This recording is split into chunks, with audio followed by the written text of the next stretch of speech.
Living in the White House is a pretty sweet situation. You have gorgeous meals made for you by the White House kitchen staff. You're given a $100,000 redecorating budget, and you have a team of dozens of people ready to cater to your every need. However, there are also some caveats to living in the White House. You aren't allowed to open windows, change certain rooms, go where you want without approval, or even own an iPhone without it having intense security settings that liken it to a child's phone. That all being said, leaving the White House can be a pretty jarring experience. When presidents and their families head back to normal life, they're given 7 months of transition funding, 10 years of Secret Service protection, and 30 months of private staff with a salary not exceeding $150,000. So they're not exactly tossed out into the cold, but there is a lot of adjusting that needs to happen. But the big question is, where do they go? We'll see just how much these spaces cost, where they are, and why exactly the former presidents chose to live there. Barack Obama. Obama was president from 2009 to 2017,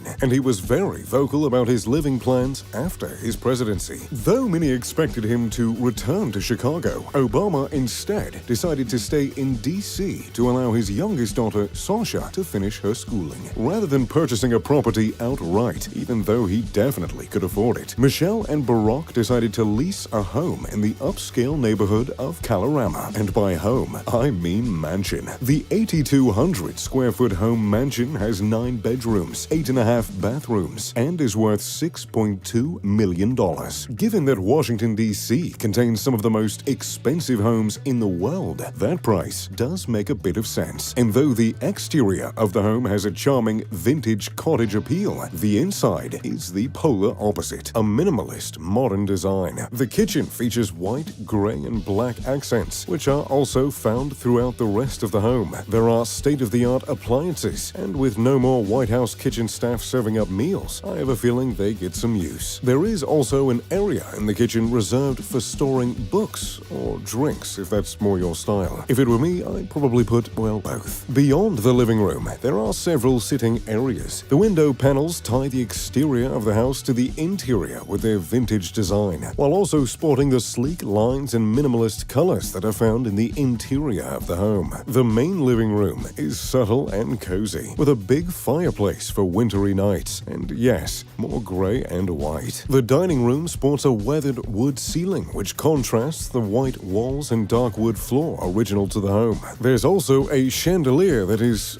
sure to turn heads. The bathroom has perhaps the most ambitious choice of all, a busy black and white wallpaper with a black, white, and gray tile floor. It's a bit hard to imagine the former president doing his business here, but I suppose I probably shouldn't be trying to imagine that anyway. There's an upstairs living room that's perfect for curling up and watching movies, and a room that can be used for morning workouts and morning reads. The master bedroom has vintage windows and sleek minimalist feels. Off the bedroom, however, you'll find a rather loud walk-in closet. Outside, there's a large courtyard and backyard with plenty of room to lounge, relax, and soak up the sun. George W. Bush. George W. Bush was president from 2001 to 2009, where he received some of the highest and, well, lowest approval ratings out of any president in history. Through it all, Bush wasn't subtle about his country roots, so it made sense that upon leaving office, he headed back to his home state of Texas. Known as Prairie Chapel Ranch, his ranch home 25 miles west of Waco was actually a staple during his presidency. Visitors included Vladimir Putin, Saudi King Abdullah, Angela Merkel, Tony Blair, Spanish King Juan Carlos, and Israeli Prime Minister Ariel Sharon, as well as several other prominent world leaders. After his presidency, George retired to the ranch to recuperate and relax, and it's easy to see why. Set on 1,600 acres, the ranch has a 40-mile network of bike and horse riding trails. The property has 3 miles of frontage along a river, as well as a 22-acre man-made pond that President Bush had filled with fish. At over 17 feet deep, the pond is a great place to head out on the skippy and wet a line. There's also a large grove on the property as well. The 4-bedroom, 4,000 square foot home on the property was made to have easy access and views outside, with floor-to-ceiling windows and doors that lead outside in almost every room. A 10-foot porch encircles the house, with a tin roof that allows allows Bush and his family to enjoy the porch even when it rains. In addition to the main home, there is also a guest house and a garage southwest of the main house on the property. The complex also includes a helicopter hangar, which is not exactly common in your average ranch. Bill Clinton. Bill Clinton was president from 1993 to 2001, with a bit of trouble in between those years. He lived in government-provided housing for nearly 18 years by the time he stepped out of the Oval Office, meaning the transition back to normal life was pretty dramatic for him. Luckily, he had some pretty nice digs to look forward to. At 15 Old House Lane in Chappaqua, New York, the Clintons bought a 5,232 square foot home for $1.7 million, though it's estimated to be worth a lot more today. The 11-room colonial sits on 1.1 acres and is surrounded by a large white fence with a small gatehouse. There is a lush front yard that encompasses the classic New England-style home. In the backyard, there's a detached red shed and garage as well. The Clintons are very private about their home, so the last time the public saw it, it had quite a bit of 90s flair. And although I had a great time in the 90s, I can do without it in my house. The home has a nice dining room and a cozy study with a large library. The house is decorated with items from his presidency and his travels around the world, including items from Africa, Asia, and the Pacific Islands. Of course, one house isn't enough when you have the money from 2 political careers. Bill also purchased a home in Washington, D.C., in an area known as Embassy Row, back in 2000 when Hillary ran for senator. The Georgian-style home is 5,500 square feet on a tree-lined lot that is a little over a third of an acre. Inside, you'll find 7 bedrooms and 5 baths, with several living spaces to choose from. However, the outside may be the most incredible part of the home. The backyard has a large pool and sun-lounging area surrounded by flowers and trees, providing privacy and seclusion. Upon purchasing the home, the Clintons added a solarium so they can unwind and relax in the sun. The home features curved doorways and bright colors, which really contrasts their mansion in New York. There's a formal dining room with bold walls and furniture, a family room with a large bookshelf, and a room that's used for informal meetings. So, there you have it, the homes of former presidents. What do you guys think? Which president is living the most lavish? Let me know in the comments down below. If you enjoyed the video, make sure to leave a like and subscribe. Oh, and turn on post notifications. As always, I'm Mr. Luxury. Pip pip to doodly doo.